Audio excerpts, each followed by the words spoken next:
stop. Hi guys, welcome back to my channel. If you're new here, my name's Rachel and I go to Edgehill University. Do I look really weird? Yeah.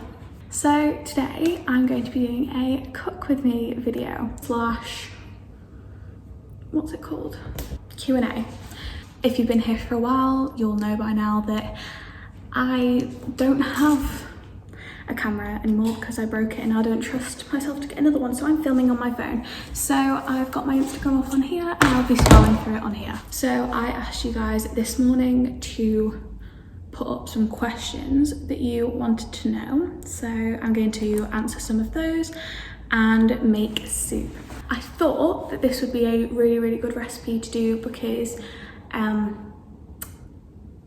basically I've had quite a few questions about like what recipes are good for like students, and I think this one's really good because if you're a vegetarian like me and a lot of your food is fresh, but a lot of the time they come in like big quantities and you can't eat it all, but lobbing all the rest of it in like a soup at the end of the week, it just, yeah, it helps it not all go to waste and it makes me feel a lot better about myself. So yeah, but I'm just gonna get my other ingredients and then I shall be back. Things you will need. You need veg, first of all. So, the veg I'm using, tomatoes. Literally just tomatoes because that's what I've got like left from the week. So yeah, need to use those up. Also, having chopped tomatoes like on hand is very good just because they're good for things like this if you need them. So I either put basil or chili flakes in mine, but today I'm going with basil. Then salt, pepper, vegetable stock cubes. That's pretty much it, and water. Okay, so usually I just put the oven on like 180-ish and leave that to preheat for a little bit. Oh, and also boil the kettle.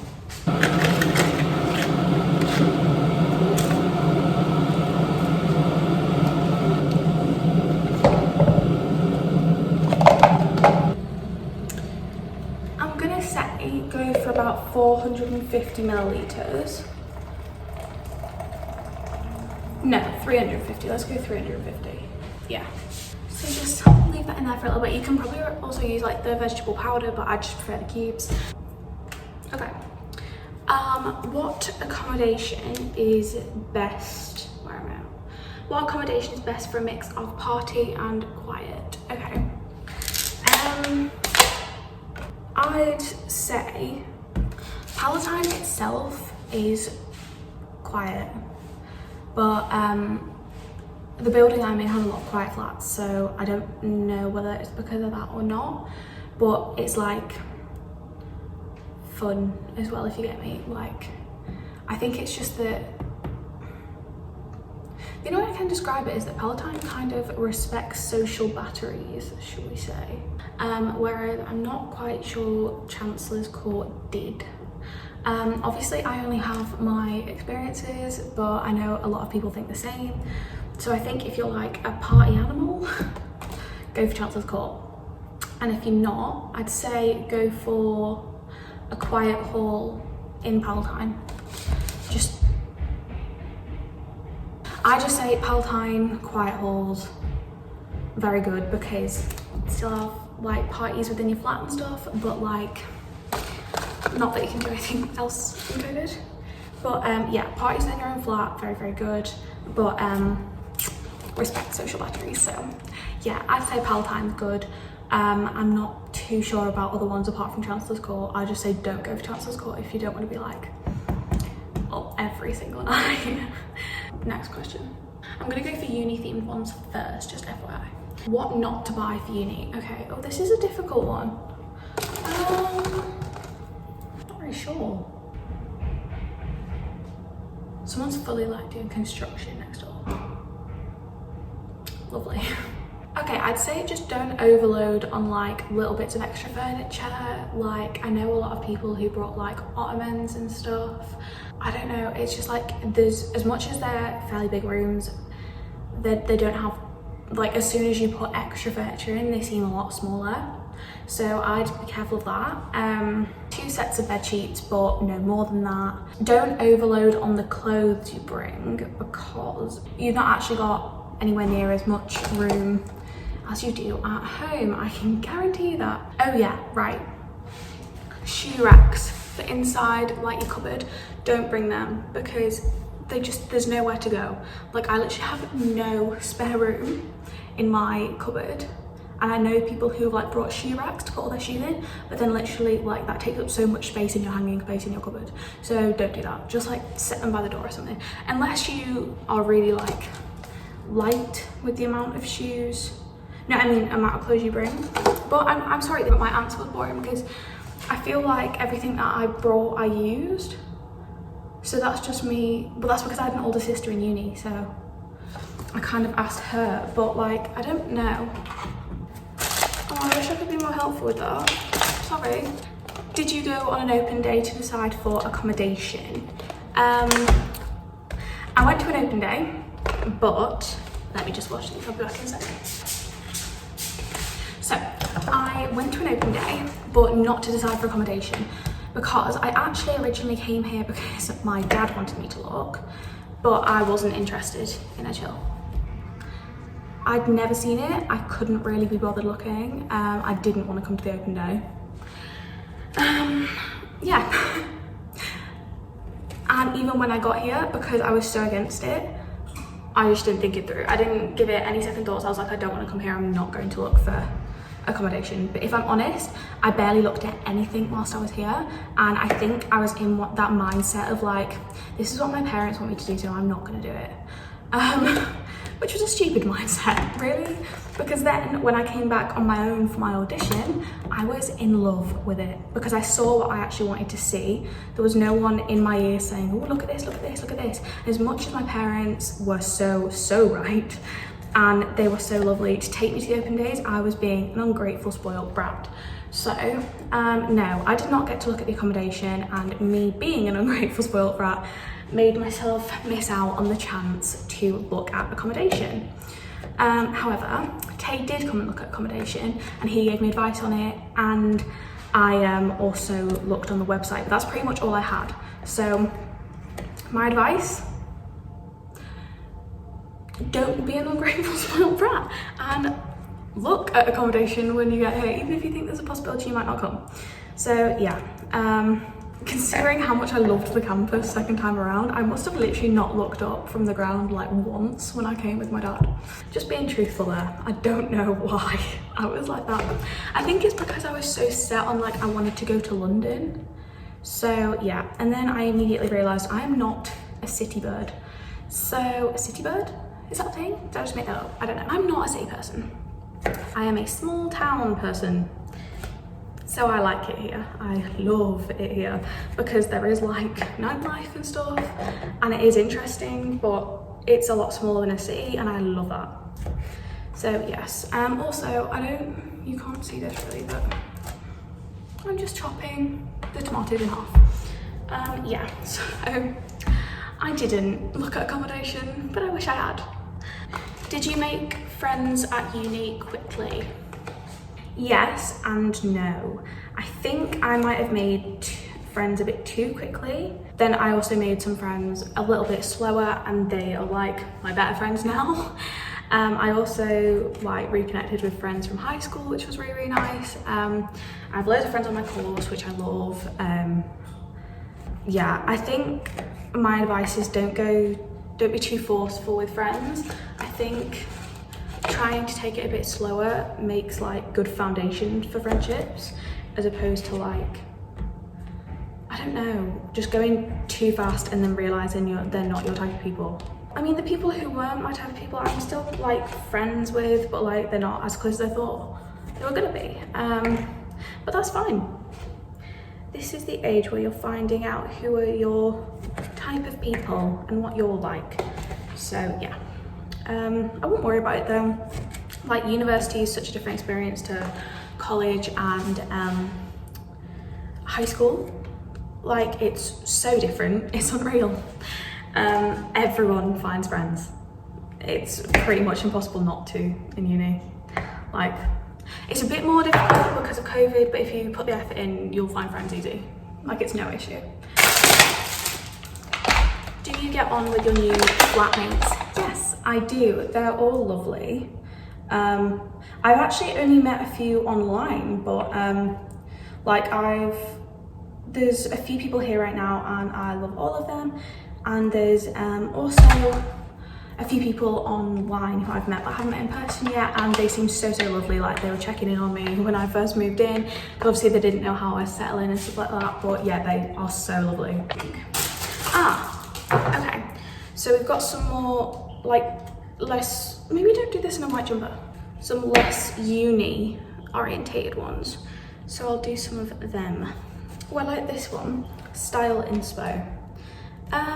So I'd say my style inspos, I mean, not gonna lie, in lockdown it all kind of went a little bit downhill, but usually my style inspo is people like, if you know who Laura Norris is, a bit of like her mixed with, if you know who Gemma Louise Miles is, plus a bit of Perry Sean on Instagram. Yeah, if you don't follow her, go follow her. But yeah, they're like my style inspos, but less for what they wear and more for like their colour palettes. So yeah, because at the moment, I'm not gonna lie, I'm more just all about comfort than anything. Starbucks order. Oh, actually, I'll tell you what I'm doing first and then. Right, so once you cut up your veg, get a tray, oil. So I use the olive oil fry light or spray light. Yeah, this is just really good because it's 1 calorie per spray, so a little bit healthier. Whack all of your veg onto here, like so. Put a little bit of salt and pepper on.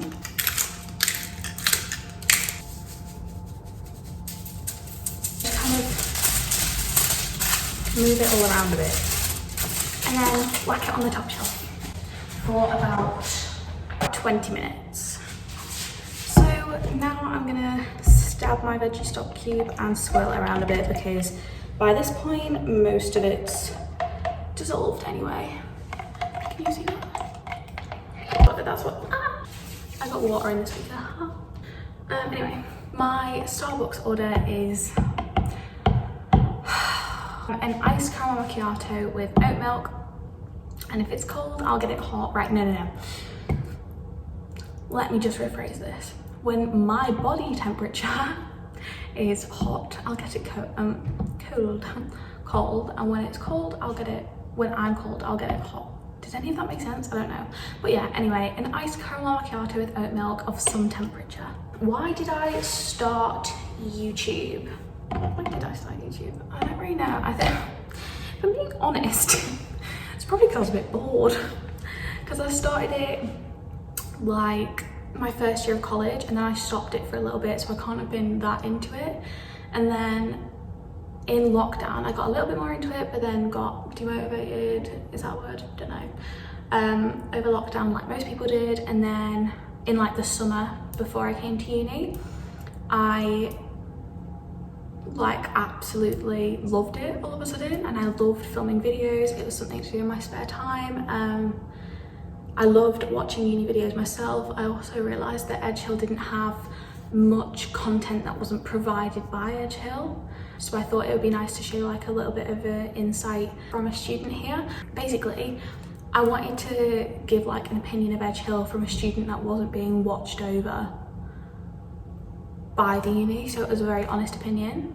But yeah, I've always been completely honest with it, and to be honest, I'm not, even if I was being watched over by the uni, I'm not sure it'd make a difference, because I literally don't have a bad word to say about Edge, so yeah. But probably just because I wanted to be a uni YouTuber, I started it properly and like actually treating it as like, I treat it like a job, because I would love this to be my job, even though it's probably never gonna be able to be my job. But in like manifestation and stuff, they say like treat it like it's already happened. So I treat it like a job. Biggest goal for 2021. Okay. I've got a few actually that are like the same.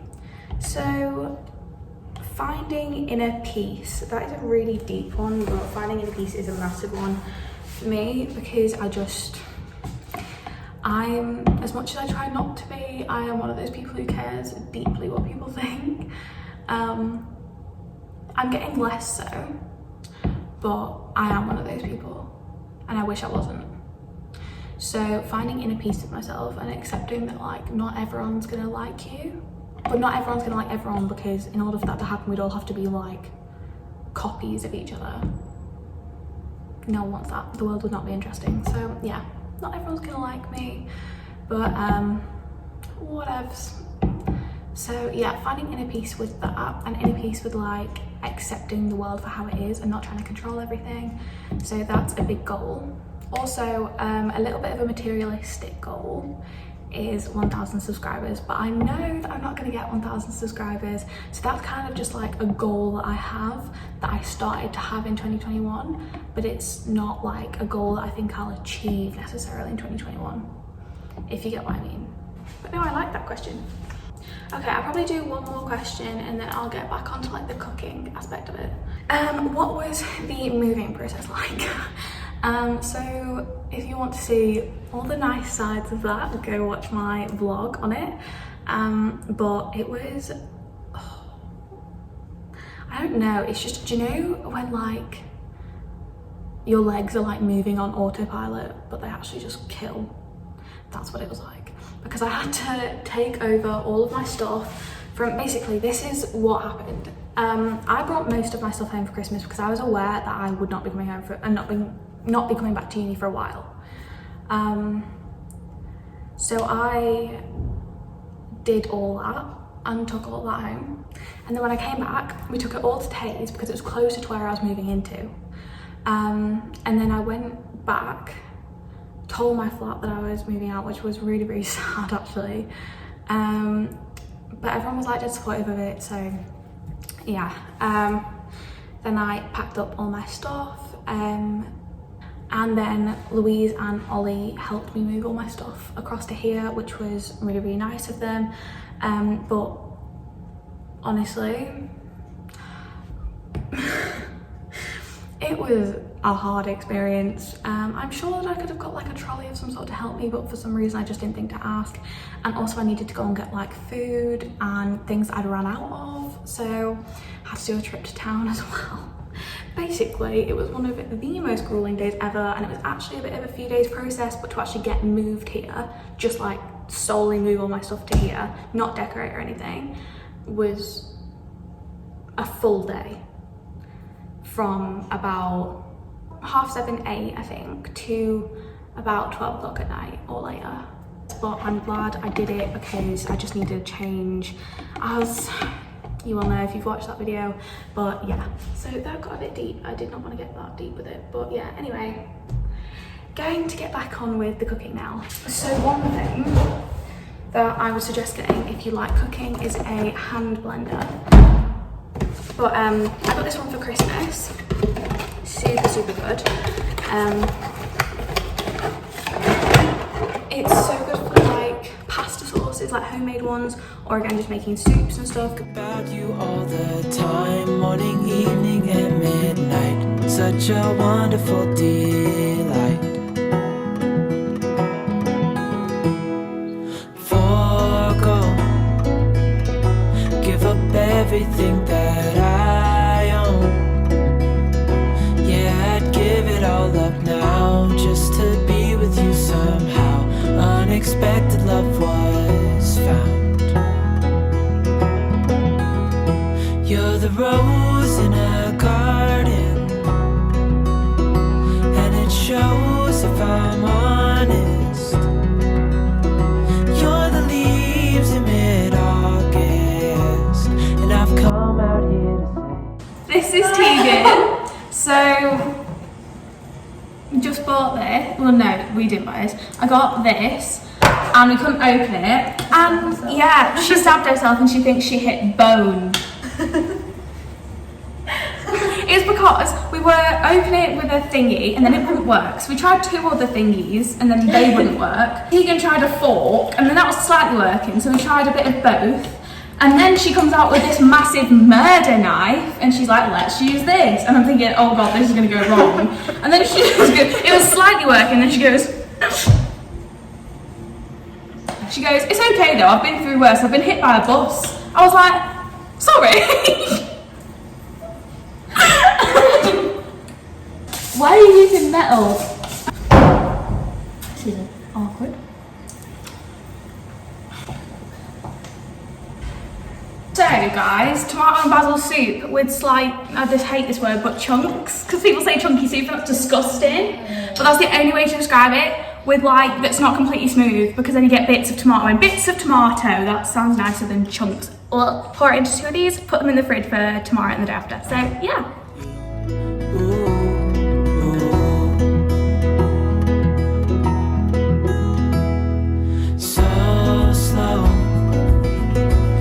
You in my arms, let go. So that is pretty much all you need to do for that. So that was possibly the weirdest video I've ever done, because there was just like, it was a bit all over the place really, wasn't it? But anyway, so I've got 2 of these. But yeah, thank you so much for watching. Please remember to like and subscribe and hit that notification bell. Also remember to go follow my Instagram. Thank you so much for watching, guys. Bye. The world around could pass us by, a thunderstorm, a lightning strike, as we hold each other tight.